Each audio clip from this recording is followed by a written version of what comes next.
நண்பர்கள் அனைவருக்கும் வணக்கம். அனைவருக்கும் இனிய காலை வணக்கம். நாம இப்ப பார்க்க போறது நச்சுன்னு 4 பங்குகள், அதுலயும் பிலோ 125 ரூபீஸ்க்கு கம்மியான பங்குகள், அதுலயும் மிட் கேப் ஸ்டாக்ஸ் பத்தி பார்க்க போறோம்.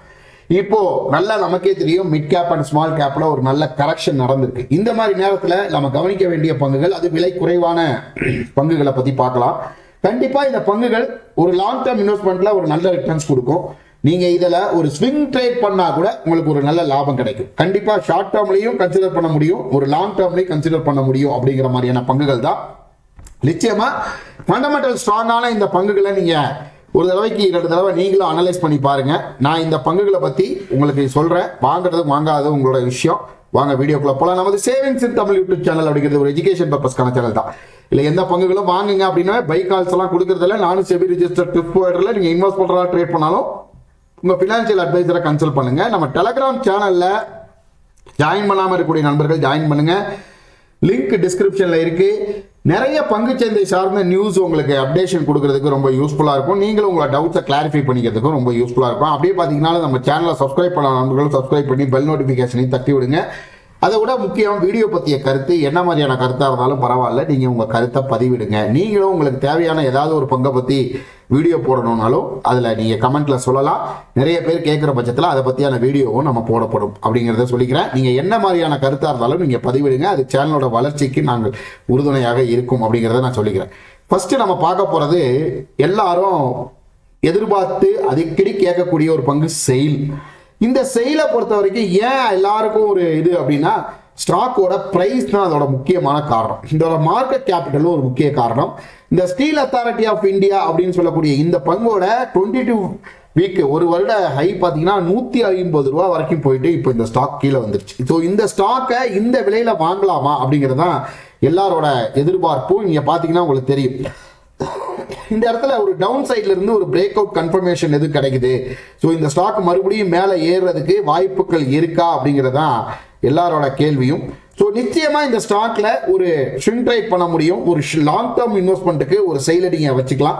ஒரு ஷார்ட் டேர்ம் அப்படின்றது அந்த அளவுக்கு இப்போதைக்கு பெட்டர் தானான ஒரு சுச்சுவேஷன்ல இல்லை அப்படிங்கிறது தான். இது ஒரு அண்டர் பெர்ஃபார்மிங் ஸ்டாக்னு சொன்னாலும் கூட அந்த அளவுக்கு நீங்க நினைக்கிற அளவுக்கு பெரிய அளவு உடனே ஏறிடும் அப்படிங்கிற மாதிரி இல்லை. ஆனா மியூச்சுவல் ஃபண்ட்ஸை பொறுத்த வரைக்கும் இதோட இந்த டிப்பில் ஒரு ஹியூஜ் லெவலில் ஒரு பையிங் பண்ணியிருக்காங்க. இது 3.90% 5.18% வரைக்கும் இதை அக்குமுலேஷன் பண்ணியிருக்காங்க. நம்பர் ஆஃப் ஸ்கீம்ஸும் அதிகமாக இருக்கு. எஃப்ஐஐஸும் கிட்டத்தட்ட 3.69 4.34 வரைக்கும் அதிகரிச்சிருக்காங்க. ஸோ நிச்சயமா ஸ்டாக்கு உயரப்போகுது அப்படிங்கிறதுக்கான ஒரு சின்ன சிக்னல் தான் இது. ஒரு வருஷத்துக்கு 38% ரிட்டர்ன்ஸ் கொடுத்துருக்கு. 3 வருஷத்துல 58% வரைக்கும் ரிட்டர்ன்ஸ் கொடுத்துருக்கு. கண்டிப்பா இந்த பங்கோட ரிசல்ட் கொஞ்சம் பிப்ரவரியில் வந்த ரிசல்ட் கொஞ்சம் டவுன் ஆனது இது ஒரு முக்கியமான காரணம். அது மட்டும் இல்லாம நிச்சயமா இந்த பினான்சியல் செக் பண்ணி பாத்தீங்கன்னா, இந்த இயர் ஆன் இயர் செக் பண்ணி பாருங்க. இந்த பினான்சியல் இயர்ல 2023 1,03,346 கோடியா இருந்த இவங்களோட டோட்டல் ரெவன்யூ இந்த டிடிஎம்ல 1,08,000 கோடி வரைக்கும் அதிகரிச்சிருக்கு. நெட் இன்கம் 2,176 கோடியா இருந்தது 3,100 கோடி வரைக்கும் உயர்ந்திருக்கு அப்படிங்கிறது தான் முக்கியம். இந்த நெட் இன்கம் மட்டும் இல்ல, இபிஎஸும் நல்ல ஒரு growthல தான் இருக்கு. ஸோ இந்த ஸ்டாக் இந்த year on financial year result வரும்பொழுது கண்டிப்பா ஒரு பாசிட்டிவ் சைட் போறதுக்கு நிறைய வாய்ப்புகளும் இருக்கு. இதோட பிஇ ரேஷியோ பாத்தீங்கன்னா 23.10% தான். டிவிடெண்ட் ஈல்டு 1.23% வரைக்கும். நிச்சயமா பெரிய அளவில் உயர்றதுக்கு இந்த ஸ்டாக்ல ஒரு விஷயங்கள் இருக்கு. நீங்க லாங் டேர்ம் ப்ரிஃபர் பண்ணலாம். ஒரு ஸ்விங் ட்ரேட் ட்ரை பண்ணுங்க. ஷார்ட் டேர்ம்ல எல்லாம் இந்த ஸ்டாக்கை இப்போதைக்கு ஹோல்ட் பண்றதை பத்தி யோசிக்காதீங்க அப்படிங்கறது நான் சொல்லிக்கிறேன். நெக்ஸ்ட் பாத்தீங்கன்னா ஒரு சூப்பர் ஸ்டாக், என்னை பொறுத்த வரைக்கும் என்னோட ஃபேவரட் ஸ்டாக் அப்படின்னு நான் சொல்லுவேன். நிச்சயமா மதர்சன் சுமி வயரிங். இந்த மதர்சன் சுமி வயரிங்கை பொறுத்த வரைக்கும் டிமெர்ஜ் பண்ண மதர்சன் சுமியில இருந்து இந்த ஸ்டாக் ஒரு விலை கம்மியான விலையில இப்ப இருக்கு. நல்ல ஒரு growth காமிச்சிட்டு இருந்தாங்க. இப்போ ஒரு 10 ரூபா வரைக்கும் கூட இந்த ஸ்டாக் இறங்கி இருக்கு அப்படிங்கிறது தான் முக்கியமான விஷயம். நீங்க இந்த ஸ்டாக்கை என்ன பிரைஸ்ல வாங்கலாம் அப்படின்னு நிறைய பேர் கேட்டிருந்தாங்க. எம் சுமி அப்படின்னு போட்டு பாத்தீங்கன்னா உங்களுக்கு தெரியும், இந்த ஸ்டாக்கு இப்போ மறுபடியும் நல்ல ஒரு 10 ரூபா வரைக்கும் இறங்கி இருக்கு. இந்த வாய்ப்பை நீங்க கண்டிப்பா பயன்படுத்தலாம். நிச்சயமா இந்த ஸ்டாக்ல ஒரு மிகப்பெரிய அளவு இந்த ஸ்டாக் உயரும். ஒரு லாங் டர்ம் இன்வெஸ்ட்மெண்ட்ல ஸ்டாக்கை கொஞ்சம் கொஞ்சமா நீங்க பை பண்ண ஆரம்பிச்சீங்கன்னா கண்டிப்பா ஸ்டாக்குள்ள இருக்கக்கூடிய மிக முக்கியமான ரேஞ்சில் இந்த ஸ்டாக் வந்து இப்ப டிராவல் பண்ணிட்டு இருக்கு. இதோட பி ரேஷியோ பார்த்தீங்கன்னா 47.13%. செக்டார் பி பார்த்தீங்கன்னா 55.27% வரைக்கும் இருக்கு. இதுல டிவிடெண்ட் ஈல்டு 1.04% வரைக்கும் வச்சிருக்காங்க. நிச்சயமா இதோட பினான்சியல் growth செக் பண்ணி பார்த்தீங்கன்னா 2023ல 7079 கோடியா இருந்த இவங்களோட ரெவன்யூ இப்ப 7978 கோடியா உயர்ந்திருக்கு. இன்னும் கூட இந்த நல்ல டிப்பை பயன்படுத்தி இன்னும் நீங்க அக்குமுலேஷனை ஸ்டார்ட் பண்ண முடியும். இதுவே ஒரு நல்ல பிரைஸ் தான் என்ன பொறுத்த வரைக்கும். நெட் இன்கம் பாத்தீங்கன்னாலும் 487 கோடியில இருந்து 585 கோடி வரைக்கும் இது உயர்ந்திருக்கு அப்படிங்கிறது. இபிஎஸ் பாத்தீங்கன்னா 1.10 இருந்து 1.32 வரைக்கும் grow ஆயிருக்கு. ஸோ நிச்சயமா இந்த ஸ்டாக் ஒரு மிகப்பெரிய அளவில் உயர்றதுக்கான வாய்ப்புகள் இருக்கக்கூடிய பங்கு தான். ஒரு லாங் டர்ம் இன்வெஸ்ட்மெண்ட்ல இந்த ஸ்டாக் உங்க ஹோல்டிங்ஸ்ல அக்குமுலேட் பண்ணுங்க. நிச்சயமா ஸ்டாக் வேற லெவல் பெர்ஃபார்ம் பண்ணும். ஏன்னா எஃப்ஐஎஸ் ஹோல்டிங்ஸும் பாத்தீங்கன்னா அவங்க இன்க்ரீஸ் பண்ணிட்டு தான் இருக்கிறாங்க. 11.1% வரைக்கும் வச்சிருக்காங்க. இப்போ டிஐ 17.33% வரைக்கும் ஹோல்ட் பண்றாங்க. நிச்சயமா இந்த ஸ்டாக் வேற லெவல் பர்ஃபார்மிங் ஸ்டாக்கா மாறும் அப்படிங்கிறத நான் சொல்லிக்கிறேன். அடுத்து பார்த்தீங்கன்னா SG1 நம்ம நிறைய வீடியோஸ்ல சொல்லிட்டோம். SG1 பொறுத்த வரைக்கும் பவர் ஜெனரேஷன்ல ஒரு வேற லெவல் பர்ஃபார்ம் பண்றதுக்கு ரெடி ஆயிட்டு இருக்கக்கூடிய பங்கு. இந்த சரிவெல்லாம் நீங்க வந்து அது ஒரு பெரிய விஷயமா எடுத்துக்க கூடாது. நிச்சயமா ஒரு லாங் டர்ம் இன்வெஸ்ட்மெண்ட் பண்ணவங்க இந்த சரிவெல்லாம் ஒரு வந்து ஒரு ஆவரேஜ் பண்றதுக்கும் இன்னும் அக்குமுலேஷனை ஸ்டார்ட் பண்றதுக்கும் இதை யூஸ் பண்ணிக்கிட்டே தான் இருப்பாங்க.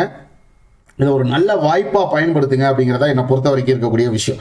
கண்டிப்பா ஸ்டாக்ல ஒரு பெரிய லெவல் பர்ஃபார்மிங் வெயிட் பண்ணிட்டு இருக்கு. நிச்சயமா லாங் டர்ம் இன்வெஸ்ட்மெண்ட்டுக்கு ஒரு நல்ல பவர் செக்டார் ஸ்டாக்கா இந்த SG1 இருக்கும் அப்படிங்கிறத சொல்றேன். டிடிஎம் பிஇ பார்த்தீங்கன்னா 56.44% வரைக்கும் இருக்கு. செக்டார் பிஇ 30.40% இருக்கு. Dividend yield 1.48%. நிச்சயமா நீங்க இந்த ஸ்டாக்கை கன்சிடர் பண்ணலாம். பினான்சியலா இவங்களோட ரெவன்யூ செக் பண்ணி பார்த்தீங்கன்னா 2023ல 3294 கோடியா இருந்தது. இப்போ 2913 கோடியா இப்போ வரைக்கும் வந்திருக்கு. இல்ல நெட் இன்கமும் குறைச்சிருக்கு. இதுக்கப்புறம் இந்த ஸ்டாக்லயும் இன்னும் கொஞ்சம் டவுன் ஆகிறதுக்கு வாய்ப்புகள் இருக்கு. என்னை பொறுத்த வரைக்கும் இந்த பினான்சியலுக்கு அப்புறம் இந்த ஸ்டாக்கை கொஞ்சம் கொஞ்சமா பை பண்ணுங்க. என்னோட பெஸ்ட் பிரைஸ் அப்படின்னு எடுத்துக்கிட்டீங்கன்னா 120 ரூபா, 115 to 120 ரூபாக்குள்ளார இந்த ஸ்டாக்கை நீங்க அக்குமுலேஷனுக்கு ஸ்டார்ட் பண்ணலாம். நியூ பைக்கும் வச்சுக்கலாம். ஸ்டாக்ல பெரிய அளவு எதிர்பார்ப்பு நிச்சயமாக இருக்கு. அதை மட்டும் ஞாபகம் வச்சுங்க. இல்ல எஃப்ஐஎஸ் ஹியூஜ் லெவல்ல பை பண்ண ஆரம்பிச்சாங்க. எஃப்ஐஎஸ் மட்டும் இல்ல மியூச்சுவல் ஃபண்ட்ஸ் இதுல வந்து அக்குமுலேஷன் ஸ்டார்ட் பண்ணி வச்சிருக்காங்க. நிச்சயமா ஒரு கிரீன் எனர்ஜி ஸ்டாக்ஸ்லயும் இந்த ஸ்டாக்ஸ் நிறைய ஆர்டர்ஸை வந்து பேக் பண்றாங்க. கிரீன் எனர்ஜி கிட்டத்தட்ட 200 மெகாவாட் சோலார் ப்ராஜெக்ட்டும் உங்களுக்கு வந்து இப்போதைக்கு ரீசெண்டா கிடைச்சிருக்கு அப்படிங்கிறதா முக்கியமான விஷயம். ஸோ எஃப்ஐஎஸோட கான்ட்ரிபியூஷன் ரொம்ப கம்மி தான். ஆனால் இப்போதான் அவங்க அக்குமுலேஷனுக்குள்ளாரே வந்திருக்காங்க. கிட்டத்தட்ட இந்த டிசம்பர்ல 25 நம்பர் ஆஃப் நியூ ஸ்கீம்ஸ்ல அக்குமுலேட் பண்ணி வச்சிருக்காங்க. நிச்சயமா இந்த ஸ்டாக் வேற லெவல் பர்ஃபார்மிங் ஸ்டாக்கா மாறும். அடுத்து பாத்தீங்கன்னா பேங்க் ஆஃப் மகாராஷ்டிரா 59 ரூபா விலையில இருக்கக்கூடிய ஒரு பங்கு. இதோட மார்க்கெட் கேபிட்டல் 42,063 கோடி. இதோட இபிஎஸ் பார்த்தீங்கன்னா 5 ரூபாய் 20 பைசா. நிச்சயமா ஒரு வேற லெவல் பர்ஃபார்மிங் ஸ்டாக் அப்படிங்கிறது முக்கியம். நீங்க கர்நாடகா பேங்க் மாதிரி இந்த ஸ்டாக்கும் நல்ல பர்ஃபார்ம் பண்றதுக்கு வாய்ப்புகள் இருக்கு. நீங்க இந்த சார்ட்டை ஓபன் பண்ணி பார்த்தீங்கன்னா உங்களுக்கு தெரியும். அவங்களோட ஃபினான்ஷியல் இதுவும் நீங்க செக் பண்ணி பாருங்க. நான் சொல்றேன்றதுக்காக இல்லை, நீங்களும் இந்த ஒரு சில பங்குகளை தனியா அனலைஸ் பண்ணி பாருங்க. அதுல எந்த டவுட் இருந்தாலும் எனக்கு கமெண்ட்ல சொல்லுங்க. நிச்சயமா 86% மேல ப்ரமோட்டர் ஹோல்டிங் இருக்கு. இதுல பிளட்ஜஸ் ஒண்ணு இல்ல. எஃப்ஐஐஸோட ஹோல்டிங்ஸ் வந்து 1% கம்மியா இருக்கு. ஆனா டிஐஸ் கிட்டத்தட்ட 4.71% மேல இந்த ஸ்டாக்ஸ் அக்குமுலேட் பண்ணி வச்சிருக்காங்க. மியூச்சுவல் ஃபண்ட்ஸும் இதுல இந்த டவுன் ட்ரெண்ட்ல நல்ல அக்குமுலேஷனை ஸ்டார்ட் பண்ணிருக்காங்க. இதுல இவங்களோட பினான்சியல் மட்டும் நம்ம பார்த்து சொல்லிடலாம். பினான்சியலை பொறுத்த வரைக்கும் இந்த 2023ல 18,151 கோடியா இருந்த இவங்களோட பினான்சியல் ரெவன்யூ இப்போ 22,322 கோடியா இருக்கு. ஸோ நெட் இன்கம் பொறுத்த வரைக்கும் 2,605 கோடி இப்போ 3,677 கோடியாக உயர்ந்திருக்கு. இபிஎஸ் ஏர்னிங் பர் ஷேரும் 3.87% 5.46% வரைக்கும் உயர்ந்திருக்கு. நிச்சயமா இந்த 4 பங்குகளும் ஒரு குறைந்த விலையில நல்ல ஒரு லாபத்தை தரக்கூடிய பங்குகள். நீங்களும் ஒரு தடவைக்கு 2 தடவை இந்த ஸ்டாக்ஸை பத்தி அனலைஸ் பண்ணுங்க. வேற என்ன பங்கை பத்தி உங்களுக்கு அனலைஸ் பண்ணாலும் கமெண்ட்ல சொல்லுங்க. கண்டிப்பா பண்ணுவோம். நன்றி, வணக்கம்.